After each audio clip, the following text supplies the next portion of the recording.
Well, it's day one as far as getting on the grass. We've been, as a staff, we've been, really back at it for 3 weeks now. Just preparing and getting ready, picking up where we left off before we went on break, and our team has really done a great job all summer long. Really proud of this group.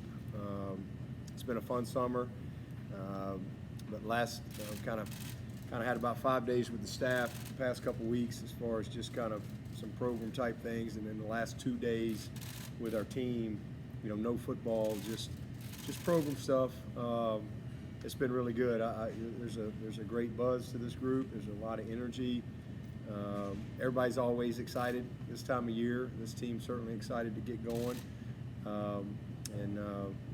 we'll got a lot of work to do. Was it 31 days, I guess, before we play? So a lot of work between now and then. And as you always hear me say, you can't win 5 games till you win one, and you can't win the opener till you get through camp. And it's not about getting through camp; it's about winning camp. And to win camp, you got to win today. So this team, I think, has the right approach, the right mentality. We're in a really good spot, just. It's been a fun couple days, just really being engaged with them on a real macro level of who we are, and now we're back into the meetings and getting back on the grass for the first time today, football-wise. There's been just a lot of buzz. Never gets old. This is my 41st football team. Started playing in the 5th grade, and that's only because Mom wouldn't let me play till the 5th grade because I had scoliosis as a kid, and doctors wouldn't let me play. So I played all through high school and 5 years in college, and this is my 33rd year in college, and 14th as the head coach, and 20th year at Clemson. So 41 football teams I've been a part of in some shape, form, or fashion, and it never gets old, man. The grass is green, the equipment room is buzzing, and everybody's excited about football. So it never gets old. I mean, I love it. I love this time of year. I love the preparation. I love the organization.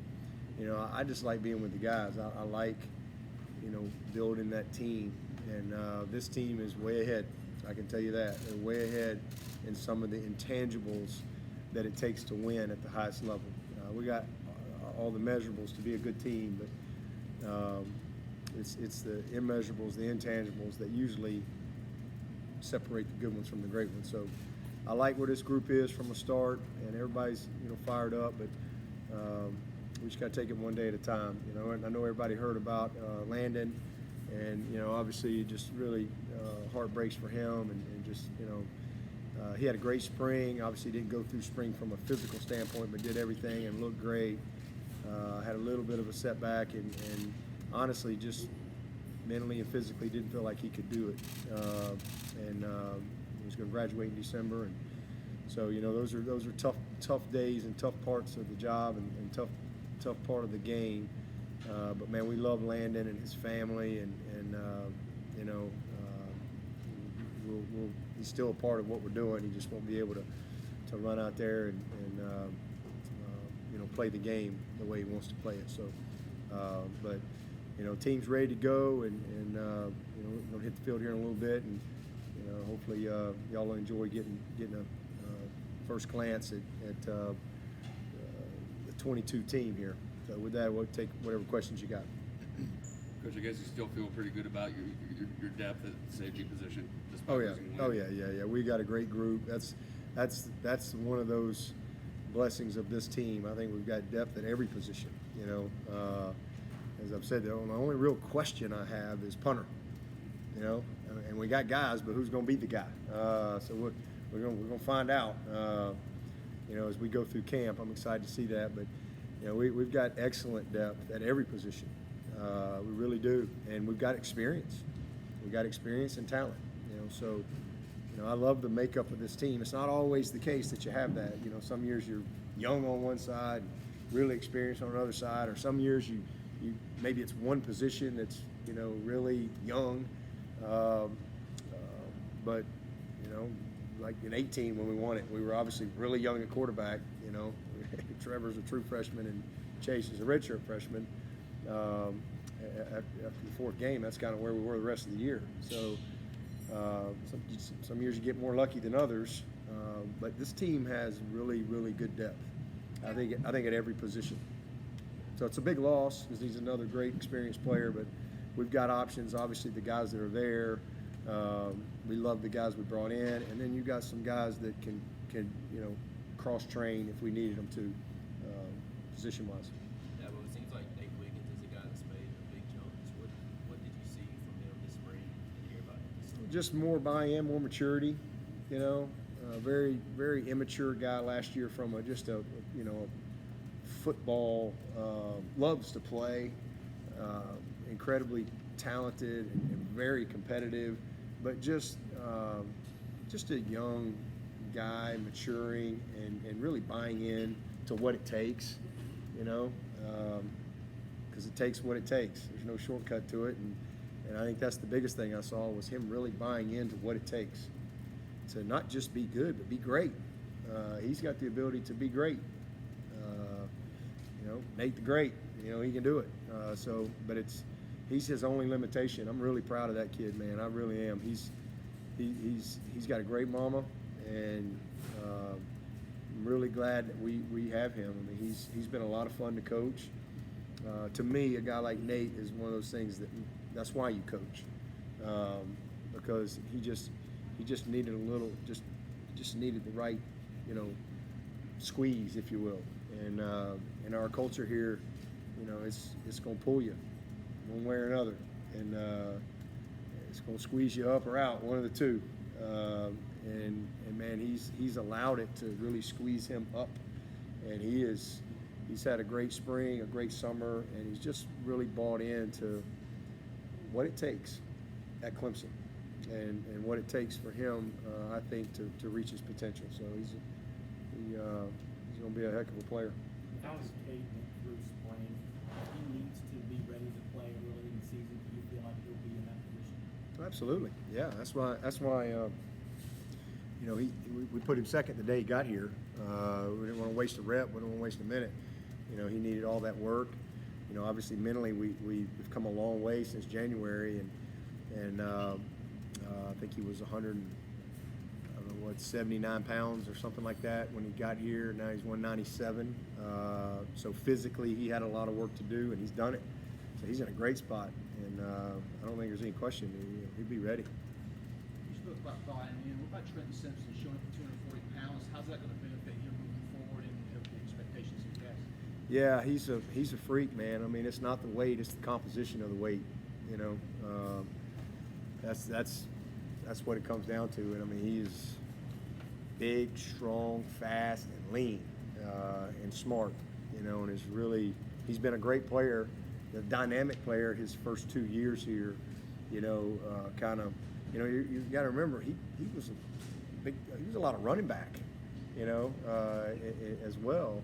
But man, this kid's got unlimited potential, and his transition more into the box and playing the wheel backer, and just really, he's the best version that he's ever been, and that's what we ask our guys to do. That's what buying into it is all about. Is when you come back in August, be the best version of you that we've ever seen. Whatever that is, maybe you're Ryan Linthicum and you were fat and sloppy when you got here, and you need to get your butt in shape. And man, he shows he's from like 330 to like 306 or 307 or whatever he is, and that dude he's the best version of him. Trent Howard, like we need you 300, man, and he's 298, 299, and we need you strong. Like he's the best Trent Howard he's ever been since he's been at Clemson. Trenton Simpson is the best Trenton Simpson that he's ever been. And that's a mentality that it takes to have a great program. If the best version of you is back when you were a freshman, then something's wrong. I don't care if you made freshman All-American. You got to get better. And if everybody buys into that, then we will all be better. And so Trenton is a perfect example of that. This is the best version of himself that he's been since he's been a Clemson Tiger. And so what does that mean? That's good news for the Tigers. Bad news for whoever we play. It's a good combination of experience and size and strength and speed and athleticism and character. You know, he's a high character kid to go with it. Dabo, how much of the way you guys finished up last year kind of cemented that drive for these guys coming into this year? Well, I think they've got a healthy perspective. I think they have a unique perspective that really, honestly, no team I've had in a long time, you know, has had. I mean, honestly, these guys, and it's not their fault. It's just they really haven't had any football adversity, if you will. You guys have heard me say many times, there's a difference between disappointment and adversity, right? I mean, it's disappointing to lose a game. It's disappointing to lose a national championship or a playoff game. That's disappointing, but I wouldn't call that football adversity. 4-3 at Clemson, that's football adversity. All right, and so, you know, I was able to coach last year in a way that I really honestly haven't been able to coach in a long time. Because I hadn't really had the opportunity. And there's certain things that you can't teach, you know, on the mountaintop, if you will. You know, none of us like adversity, none of us like disappointment, but it's all good for us. And it's all about how you respond. You know, as I told the team last year, being 4-3, that's not going to define us. What's going to define us is how we finish. And man, you know, I'm really proud of that team and what they went through. But those guys that are back from last year's team, they have a perspective that, again, no team in the last 7 years or 6 years, you know, really had. Because, you know, all they've done is win. And, you know, a moment here or there, disappointment. But so I think that's a good perspective for these guys that they have coming into this season. I think probably, as I've said many times, a reset on the appreciation of winning, you know, and what it takes to win and how hard it is to win. It is not easy to win. It is incredibly hard to win. You know, Alabama in their last 5 national championship games, they've been the best of the best. I think we can all probably agree with that, right? They're 2-3 in those national championship games, 2 blowouts. It's friggin' hard. I don't care how good you are, how much you won. It's hard to win, and it's even harder to win consistently. And so, you know, sometimes you win so much. I was watching a guy the other day. He was speaking, and that's what he was talking about. Man, you can't lose respect for the blessing. You know, sometimes you can win so much, and it's the same thing for your fans. You can win so much, you can lose respect for the blessing. Or more importantly, you can lose respect for what it takes. And that's the message I've had with our guys since January is I wish I could change what it takes, but I can't change what it takes. It takes what it takes. And you got to be willing to do what it takes. You got to be willing to pay the price. You know, there's one of my favorite quotes is there's nothing more common than unsuccessful people with talent. There's nothing more common than unsuccessful teams with talent. You got to be willing to pay the price. And so I think for this team, again, it's been fun because I was able to really kind of teach in the Valley last year in a way that I haven't had the opportunity to in a long time. And I love how those guys responded. I love how they responded. You know, they went from 4-3 to the longest winning streak in the Power 5 and had a great finish. And we weren't really very good. But we just kept finding ways to win. And that's what good teams do. That's what culture does. And even the games we lost, they still have a chance to win every game. You know, and they just kept believing, even with the disappointment and adversity and challenges and injuries and all these things. And so they've got a good perspective on, and I think a reset again on the appreciation of winning, what it takes to win, and how small that margin for error is. And so I love their mentality, their mindset, and you know, I think that'll serve everyone well as we go through you know, the season, and even our fans. I mean, I think I'd say the same thing for our fans. Again, you can win so much, you lose respect for what it takes or the blessing of it, and you know, so you know, it's hard. There's only 2 teams with 11 plus 10 win seasons. There's a reason why there's only 2. It's really, really, really hard to win. Outside of Adam Randall, is there anyone you expect to be limited today? Let's see. Stellato, you know, he's probably hopefully full speed Monday. You know, he's really kind of battled a hamstring since he got here, but he's not. I don't think it's bad, but he tweaked it a little bit. But he's probably limited today and tomorrow, and hopefully get him going full go Monday. And then we got I think that's it. You know, from the scholarship guys that'll be limited. Everybody else will be ready to roll. Dabo, how has Bresee attacked the rehab over the last several months and getting back to it? He's relentless. I mean, just great passion. That kid is, you know, he's one of those kids that he don't need any motivation, you know, from any of us or anything. He's just, and some people are just wired that way, and that's how he's wired. I mean, we can help him along the way, but that dude's going to be great whether you're there or not. He's just driven that way, and then I think, you know, all that he's dealing with his family and his sister right now, I think that's certainly fueled his fire even more, and I think probably given him a perspective that a lot of young people don't have, you know, with what his whole family's going through with Ella. So he's been awesome. I mean, he's ready to roll. Looks great. He's strong. He's lean. He's fast. He's on the field. Good things are going to happen. How does all that perspective affect camp specifically? You said you were coaching in the Valley last year. Has that shifted to the players? Have you seen them take over kind of in that leadership, that respect for the perspective? Oh yeah, I think, as I said, I think, you know, you only know what you know and what you've experienced, and you know, these seniors and juniors they won 29 in a row. You know, they've seen it. These older guys on the roster, and these younger guys. I mean, last year, you know, first time they hadn't been. We got to win. We want to win this league. You know, everything goes through our goals here. It's very simple. We want to win this opener. We want to win the division. We want to win the state. We want to win the league. We want to win the closer.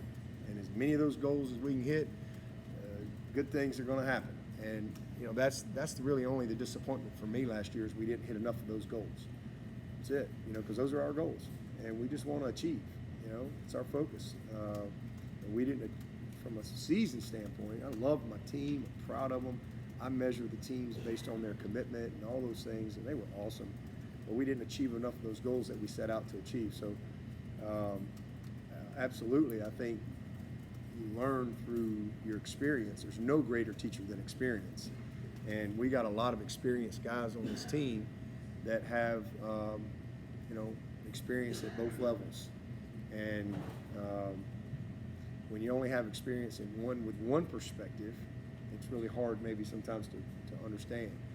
And so I definitely think these guys have taken great ownership. They've been incredibly invested in this journey. This journey for us doesn't start today. Man, it started in January. This is just the next phase for us. Everything that we've done since January has built to today. And but everything in our program is about accountability and leadership development. And these guys have done an awesome job of taking that on and you know, really leading our team. And we got it. That's the other thing that's, I think, unique about this team. We have, and y'all know these guys, I mean, we have an incredible group of veteran leaders, juniors and seniors, but we got some amazing freshmen and sophomores, amazing freshmen and sophomore leaders on this football team that are like way wise beyond their years. So and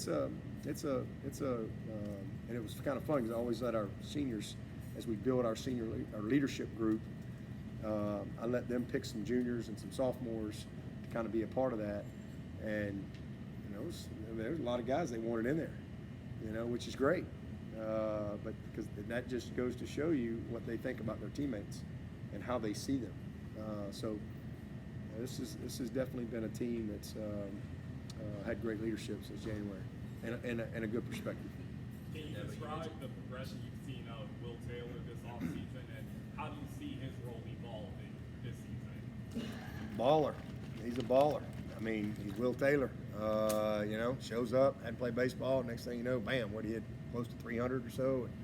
I mean, he's probably faster than he's ever been. He's always been fast. He's strong. He's confident. He's got enough experience now. He went through camp last year. He obviously hasn't. As y'all know, what our plan was with him last year is where we were. We really brought him through as a quarterback to train him up with a foundation, perspective of a quarterback, knowing we were going to move him, but really, equip ourselves that way. Obviously, our quarterback room is in amazing shape, but so we're excited about that. But we were transitioning him game 4 last year. We were kind of in that process, and whatever it was, 4th play of the game or 3rd play of the game, he's out. So he was on his way. All I can tell you is I started him at punt returner against Georgia in his opening game on the road in Charlotte. There's not many freshmen that I would run out there in that regard. So he's just a baller, man. I can't wait to be able to get on the field and start coaching him, as a wideout. He's fast, he's explosive. I got to kind of see where he is because obviously I haven't been able to. He couldn't do anything in the spring, so I haven't been able to really coach him since last fall. But he's got everything. He's got everything. He's gonna be a great player, and it'll be fun watching him develop. Is that slot wide receiver position kind of open right now? I mean, they're all open. The good news is we got a bunch of guys. I mean, it's good to be finally. We got 10 scholarship players. It's been a while since we've been, fully stocked at that position with health. We've had guys on the roster, but we hadn't had everybody available. So getting everybody available has been really good. And, we got some guys.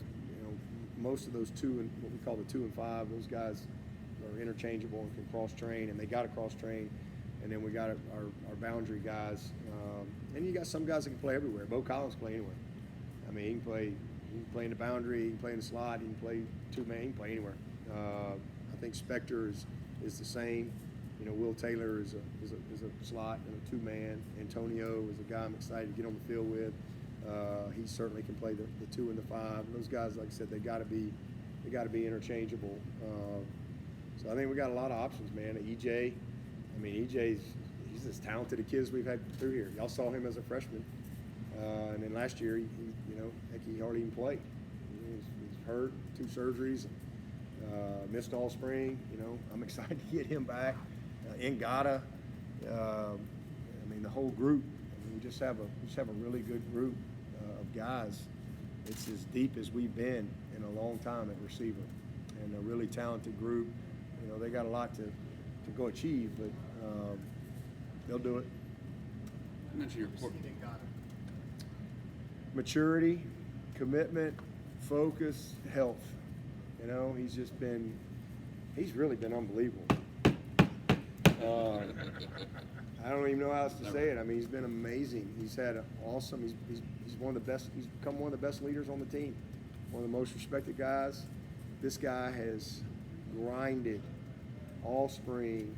And he really has played very little in 2 years. Spots here and there. He's been through a lot. But guess what? He survived it, and he's through it. We all get curveballs, right? You ain't got to hit the curveball. You just got to get a piece of it, right? Stay alive. And he's stayed alive, and here he is, and it's gonna happen. If he's out on the field, it's gonna happen. He is unbelievably talented, and I know I've talked a lot about Ngata, but again, he's got to go do it. But if he can stay the course where he's at, he'll have a great year.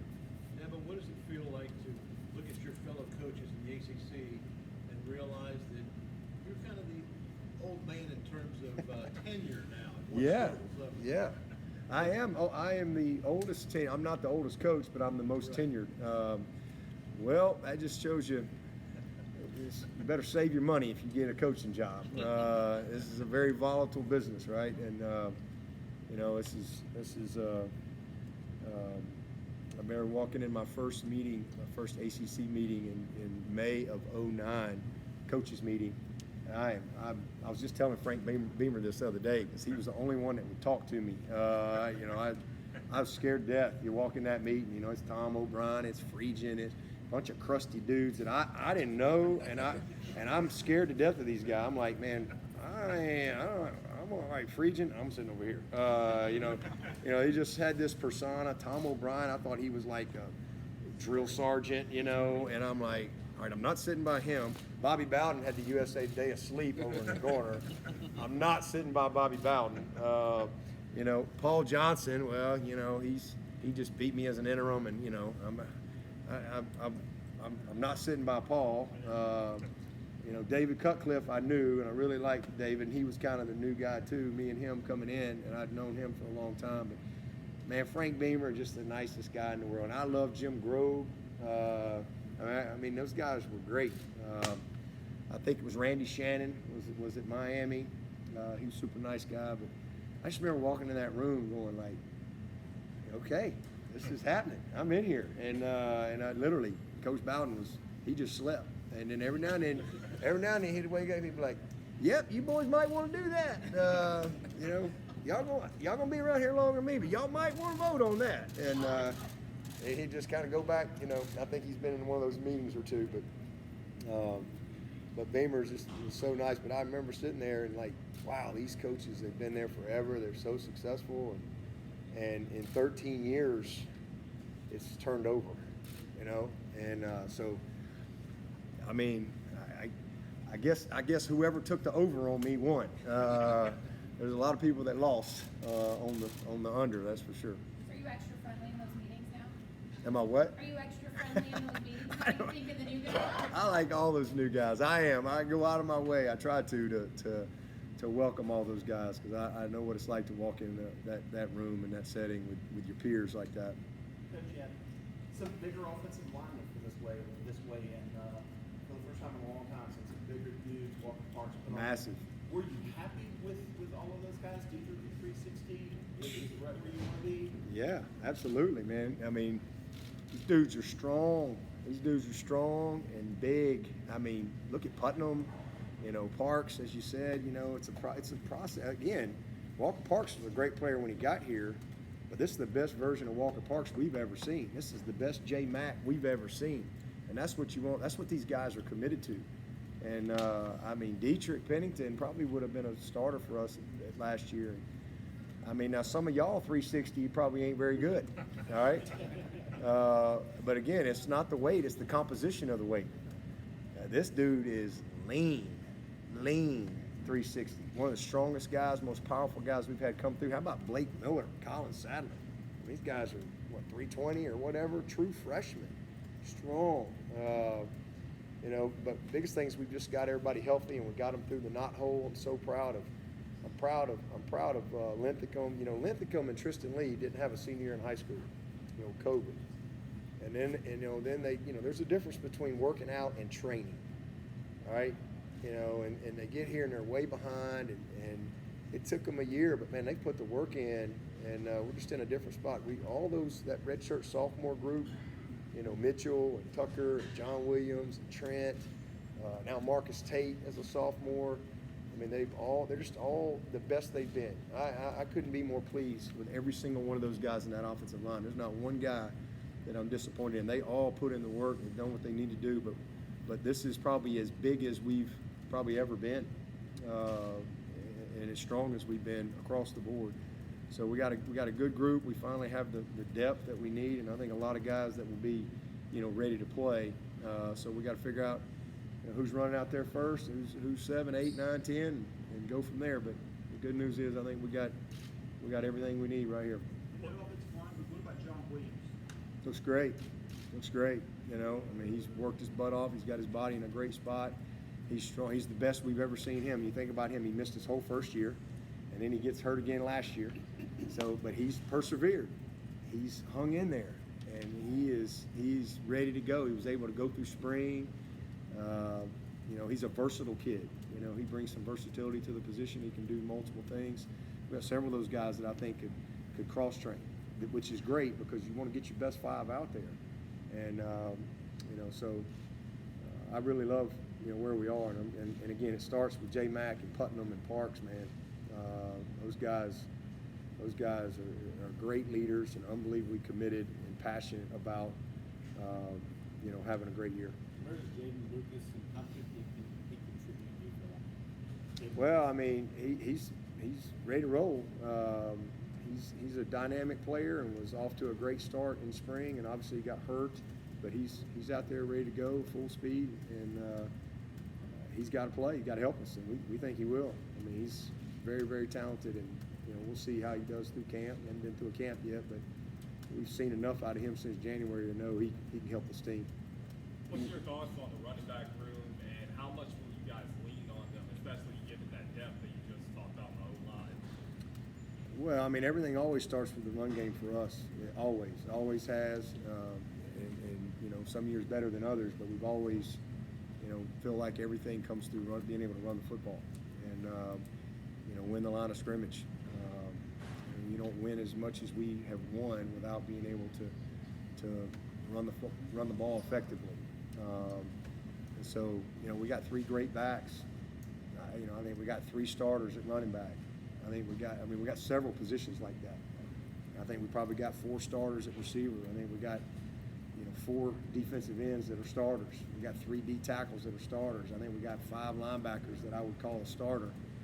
So we have depth, and so all 3 of those guys, man. But we're always going to lean on that run game.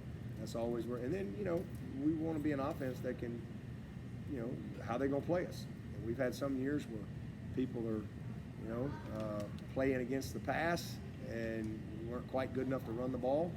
And we've had some years where they're giving up the pass and we're not quite where we need to be to throw the ball. But when we've been at our best, we've been able to have some semblance of balance, but be able to be able to take advantage of what weakness there is for a defense. And because every defense has a weakness. It's always a numbers game. What's on top, what's in the box, and where your mismatches are. So, I think this is a team that will have the ability to run the football. And if we can do that, then that creates stress. And then you have opportunity to attack people horizontally and vertically. What's the ceiling of Kobe Pace and Will Shipley this season, you're thinking? They can be great. They can be great. Both have, Kobe played really not a whole lot as a freshman. So, he and Shipley and Maffa, that's really kind of their first main experience was last year. And as I said earlier, no greater teacher than experience. And 3 great kids, 3 unbelievably committed guys. They all are special in their own way, and all have really, really bright futures. And really, they can go as far as they want in this game. Dabo, have you been able to talk or counsel Deshaun recently with what he's doing? Yeah. Oh yeah. I've communicated with Deshaun over the last year or so quite a bit, and he's kind of at the back end of it. He's been through all the legal stuff, and now he's kind of dealing with the last part of it. Not quite finality yet, but eventually it will be, and he'll move forward. You mentioned how strong your quarterback room is. How much value does Hunter Johnson's football IQ add, kind of having an extra coach on the sideline? Yeah, it's awesome. I mean, and that's what he wants to coach, and so he's got that mentality. But yeah, I mean, we're very blessed with this quarterback room. I mean, we got 6 guys that can really functionally play quarterback, and could win games for us in situations and whatever. So we're really fortunate that way. But getting a guy like Hunter, who's a 6-year guy, who's been there, done that, he's seen it all. It's not just his ability, but it's his leadership. It's his football character.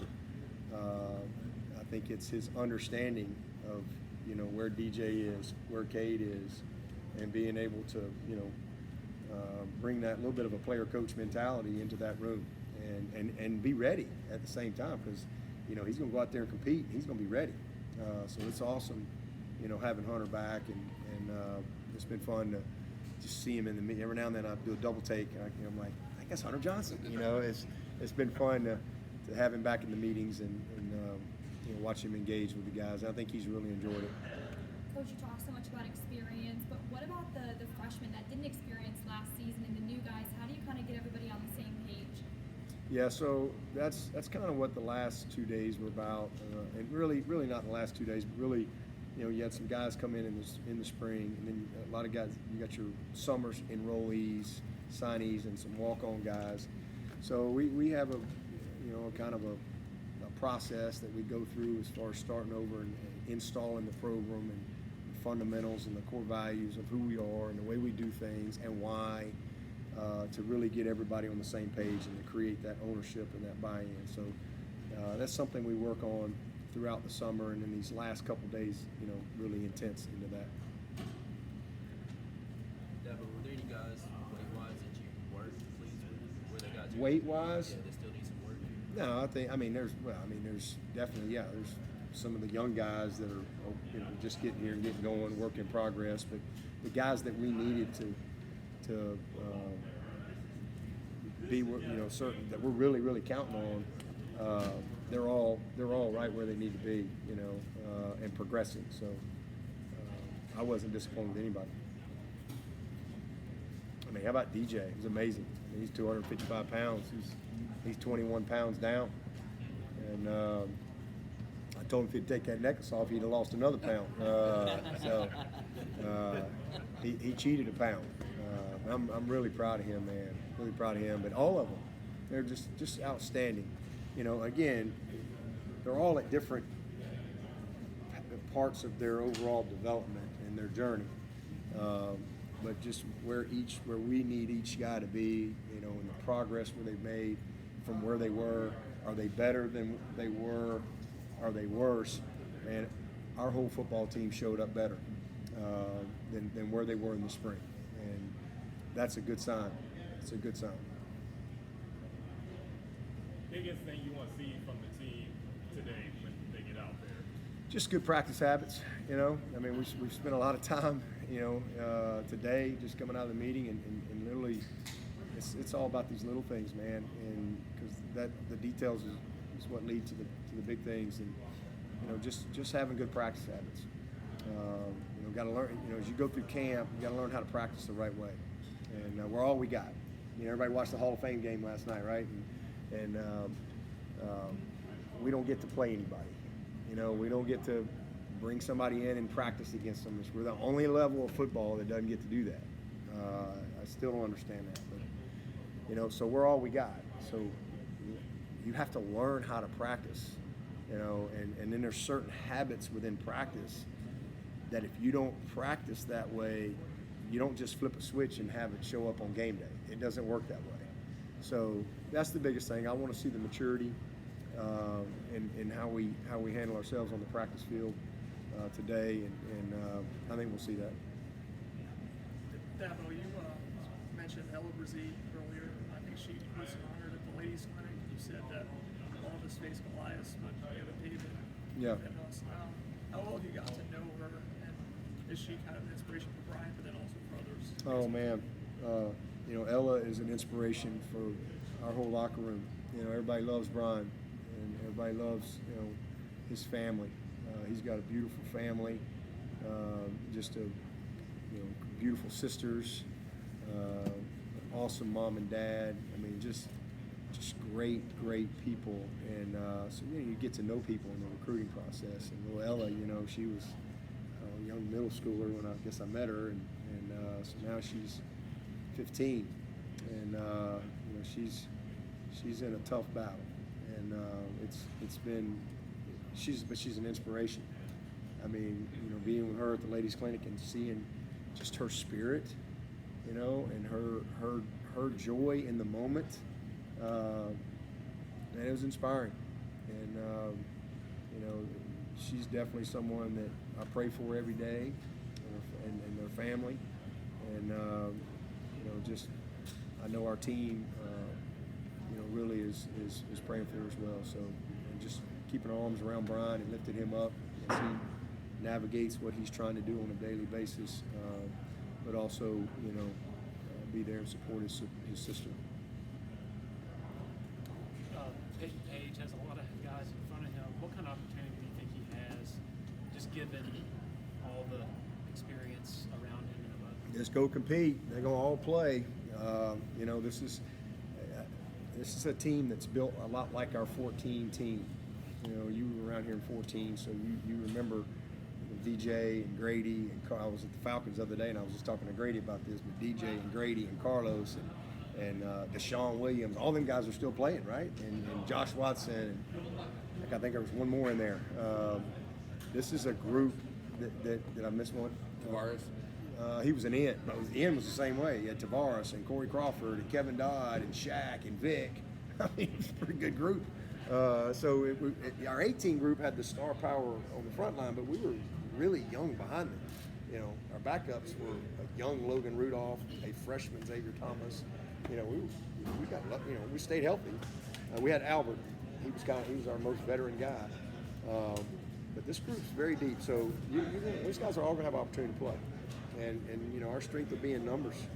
And hopefully that will serve us well throughout the course of the season. And there's not many teams that will be able to have that type of depth and rotate and things like that. But Payton is going to be a true sophomore. I mean, how about that guy? He was 380 pounds when he got here. That was a bad 380. It wasn't a Dietrich 380, David Hood. It was a bad 380. So he's not listening to me. You paying attention, Hood? Okay, good. Just want to make sure. Bobby Bowden back there. Yeah, Bobby Bowden. He's asleep back there.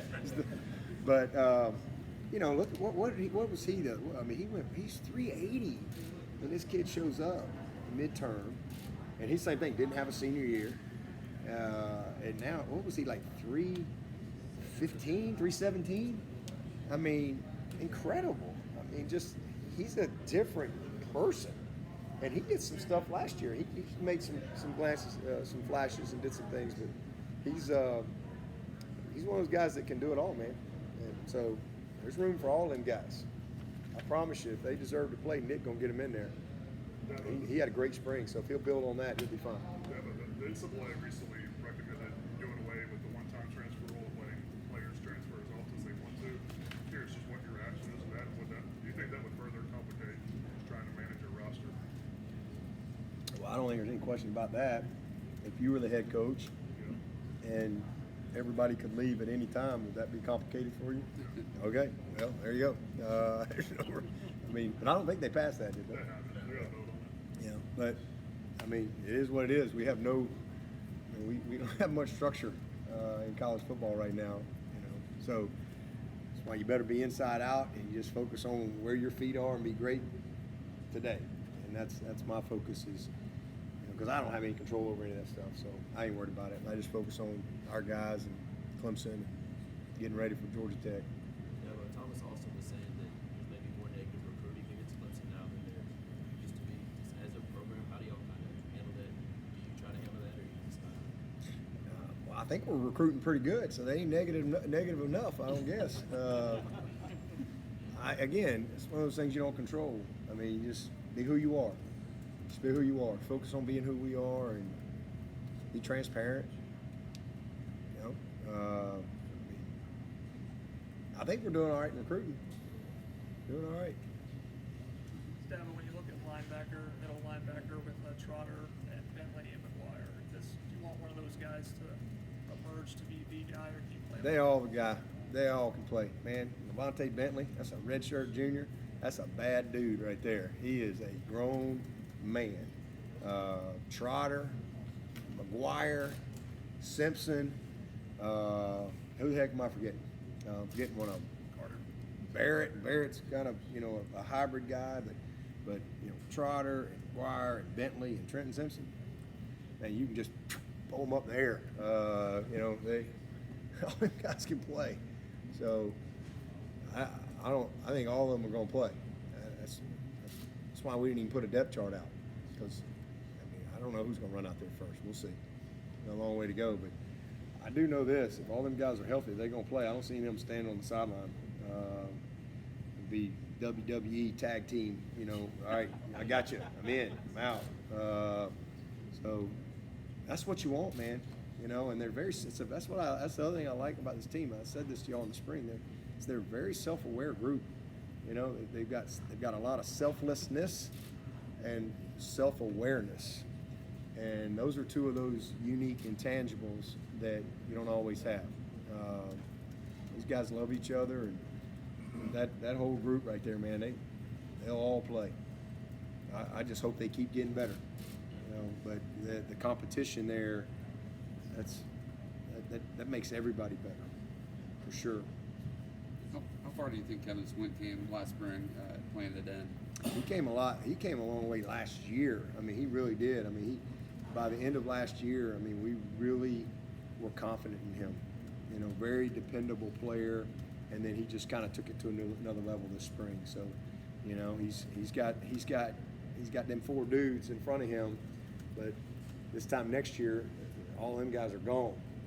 So this will be a big year for him as a redshirt sophomore to really solidify himself, and he'll have plenty of opportunity to play for sure. But I'm really proud of Kevin. He's a good football player. He's a very committed guy. He's a great teammate. He's passionate about it. He's tough. But he has fully made that transition and bought into it. Very knowledgeable, very instinctive player. Like the game comes easy to him. It really does. Is Jake Briningstool a guy that could be moved out? So not playing outside receiver or anything, but just moving outside. So. I mean, all of our tight ends are outside. I mean, you know, we're more detached than we are attached. You know, they're some depending on formation, though, in the backfield some, but and then we'll occasionally have some attached stuff. But most of the time, those guys are in a 2-point stance. But I mean, Jake can do it all. I mean, I'm proud of him. You know, he from where he was, I think he was about maybe 227 or something like that, and he's, you know, working to where we need. I think he'll roll out of Clemson in the probably 240 range, and you know, it doesn't happen overnight, but he's really progressed, really in all areas. But he's one of those guys that again can be as good as he wants to be. There's really nothing he can't do. I mean, he's a tough kid, and we got to continue to get a little more thump in his rump, if you will. But he's a tough-minded kid, but he can really run. He's got great ball skills, and still just developing. I mean, you know, true freshman last year, got enough experience to be dangerous. I thought he built on it this spring. I like how he finished the spring, and I think he's in a good spot. But, you know, we love what we have at that position with him and Sage and Davis. I mean, we got 3 really good players, and nobody ever talks about Luke Price, you know, but old Luke, man, he's a salty dog. He's a good football player for us. 6-year guy, one of the strongest guys on this team, one of the smartest, and one of the most respected guys on this team. So it's a really good group, you know, good room. And, you know, I think poised hopefully to have, you know, our best year in a while at that position. What's your first thoughts on a guy like Antonio Williams? I know you mentioned him earlier. Yeah, just your first thoughts on him. Yeah, he's a dynamic player, and that he can, you know, do a lot of things. You saw that in high school, you know, from yards after the catch, you know, screen sweeps, you know, winning in space. He's a very good route runner. Like you know, he's more of a, you know, he and Cole Turner are 2 good examples. Like Cole Turner, I love our group. This is a fun. I mean, Adam Randall, are you kidding me? This guy's 230 and runs a 4.4, and he's got like 3% body fat. It's insane. I mean, it's crazy what this kid is going to be. And then you got Antonio, and then you got Cole, who, you know, Cole, he might be top 3 fastest kid on this team. Can fly, and he's got a high skill set, but he's only played 2 years of football. You know, and he played as a junior in the option, and he played in the spread as a senior because he was a basketball guy that decided he wanted to play football. I mean, I'm excited about him because we can throw him in the weight room, and we got to teach him a lot. But they're all going to end up in the same spot when it's all said and done. But you know, Antonio is a very polished kid. You know, he's at a very different place than a guy like Cole. Like I said, I think they're going to end up in the same spot, but where they start at is different. Antonio is very polished, very skilled, has a really high aptitude of the position from a technical aspect standpoint. So I'm excited to get my hands on him and really watch him. And then, you know, but the guy that's probably been the best guy out there has been Spector. I mean, everybody just forgets who Spector is because he hadn't played in 2 years. So easy to forget him. when you don't have anything to really go by. But this guy is he is a beautiful football player. He is big and strong and explosive. And this time last year he couldn't walk up those steps, literally. You know, so you know, and we got some things like that on this team that I think has galvanized this group a little bit. And Specs poised for a great year.